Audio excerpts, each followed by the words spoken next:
The year is 1985, and we are heading from Hillsville, Pennsylvania to Port Charlotte, Florida. And on the phone I have my mom, who's going to share with us some insight of why we made the move. Why did we end up moving to Port Charlotte? There are two reasons we moved to Port Charlotte.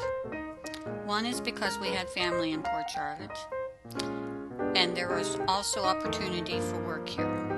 Ken's stepdad worked for Jones & Laughlin for 19 years and was laid off. The steel mills were shutting down, but if he could have found a job in Pennsylvania, brother found him a job here, so we looked at this as a good opportunity to start over. So what can you tell me about my first year at Port Charlotte?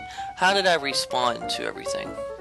Ken's first year at Port Charlotte was different for him because he was very active in sports and band at Mohawk, and he had the same friends since kindergarten.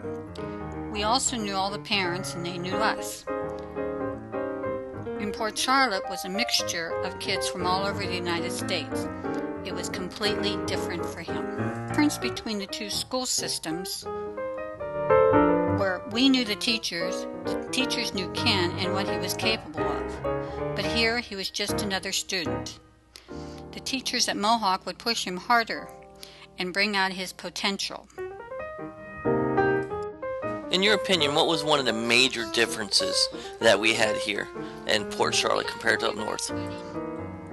The school system was smaller at Mohawk, and everybody grew up there, so everyone was used to each other.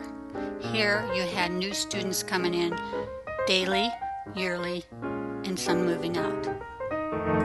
So what can you tell me about our reception that we got to Florida within the first few weeks? Right after we moved here, we weren't even here 2 weeks, and Port Charlotte had its first hurricane day. We didn't have a hurricane, but he had a day off. What teacher do you remember making that first impression that it's going to be okay down here? DeRegel. Of course, he was from Pennsylvania originally, and he got Ken interested in golf and got him a set of golf clubs donated to him. While golf is one of the first sports I started to pick up down here, I did end up getting back into some of the other things. One of the things I do remember most about that first year is that a lot of people didn't welcome me. So I made it a point that year and every year thereafter that when a new student came in, I made sure I talked to him. And I carried that through to my school days of teaching now. Whenever a new student comes in, we introduce, we talk. I find out which class he's going to so another student can take him. I make sure he knows what lunch he's supposed to have. And then after a week or so, I ask him, so what, or her, what comparisons can you make about where you were and where you are? What do you like? What do you dislike? What about your friends? Are you still in contact with them? Now that we have MySpace, do you keep a daily contact log with them? Or are you giving yourself a chance to learn new friends? Go and throttle up. Roger, go and throttle up.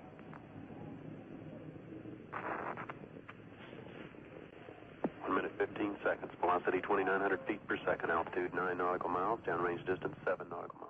And this weekend I just happened to have my 20-year reunion, so it was kind of neat that I was able to go back and see all those friends that I had and what they have done, and it reinforces the importance of that bond you have with your high school classmates that I try to enforce with the kids.